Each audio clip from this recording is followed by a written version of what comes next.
நீ எழும்பி பிரகாசி, உன் ஒளி வந்தரு. முதலாவது வசனத்தில்.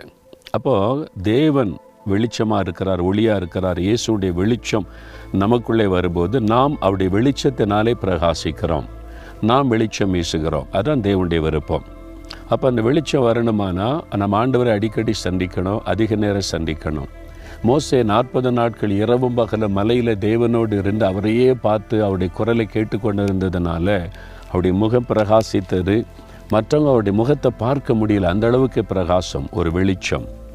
அப்போது இன்றைக்கு அந்த மாதிரி கிடையாது. நீங்கள் உங்களுடைய முகத்தில் ஒரு பிரகாசம், சந்தோஷம், மகிழ்ச்சி, ஒரு வெளிச்சம், அதை மற்றவங்க பார்க்கும்போது இவங்க வித்தியாசமாக இருக்கிறாங்க, சந்தோஷமாக இருக்கிறாங்க, எப்பவும் மன மகிழ்ச்சியாக இருக்கிறாங்க, இவங்க கோபமாக சிடுன்னு துக்கம் அப்படிலாம் இல்லை, வித்தியாசமாக இருக்கிறாங்கன்னு மற்றவங்கள நீங்கள் அட்ராக்ட் பண்ணுவீங்க.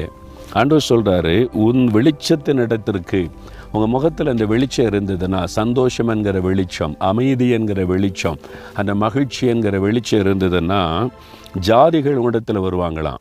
அப்புறம் ராஜாக்கள் நடந்து வருவாங்களாம். அதுக்கு என்ன அர்த்தம்னா, ஜாதிகள் என்பது இப்போ நம்ம நாட்டில் பேசுகிற ஜாதி கிடையாது, பல இன மக்கள். ராஜாக்கள்னால் அதிகாரத்தில் உள்ளவர்கள். நீங்கள் வேலை செய்கிற இடத்துல, இருக்கிற இடத்துல உங்களுக்கு மேல் அதிகாரியெல்லாம் இருப்பாங்கள்ல, அப்படி அதிகாரத்தில் உள்ளவங்களும் பல இன மக்களும் உங்களை தேடி வருவாங்களாம். உங்களுடைய முகத்தில் ஒரு வெளிச்சம் இருக்குது, உங்கள் வாழ்க்கையில் ஒரு வெளிச்சம் இருக்கிறது, அது ஒரு சந்தோஷம் இருக்குது, மன மகிழ்ச்சி. எப்பவுமே நீங்கள் சிரித்த முகமாக இருக்கிறீங்க. நீங்கள் வேலை செய்கிற இடத்துல அப்படி இருக்கிறீங்களா? படிக்கிற இடத்துல அப்படி இருக்கிறீங்களா? பிஸ்னஸ் செய்கிற இடத்துல அப்படி இருக்கீங்களா? எப்பவும் கோபம், எரிச்சல், சிடுன்னு அப்படியா இருக்கிறீங்க?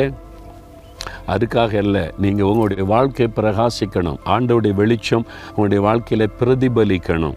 அப்போ இயேசுவை போல ஒரு அமைதி, சாந்தம், ஒரு பொன்முறுவல், மகிழ்ச்சி, யார்கிட்ட அமைதியாக பேசுவது, சந்தோஷமாய் பேசுவது, அதுதான் அந்த வெளிச்சம். இயேசுடைய வெளிச்சத்தை நீங்கள் பிரதிபலிக்கணும் இருக்கிற இடத்துல. அப்போது இவங்ககிட்ட பேசினாலே மனசுக்கு நல்லா இருக்கும், நல்லா அன்பாக பேசுவாங்க, அமைதியாக பேசுவாங்க, சிரித்த முகத்தோடு பேசுவாங்க, நமக்கு நம்பிக்கை உண்டாக்குற வார்த்தையெல்லாம் சொல்லுவாங்கன்னு நீங்கள் வேலை செய்கிற இடத்துல, படிக்கிற இடத்துல, இருக்கிற சூழ்நிலையில் உங்களை பார்க்கணுன்ற ஆசை உண்டாகும். அப்போ ஜனங்கள் உங்களை தேடி வருவாங்க அப்படின்னு ஆண்டவர் சொல்கிறார்.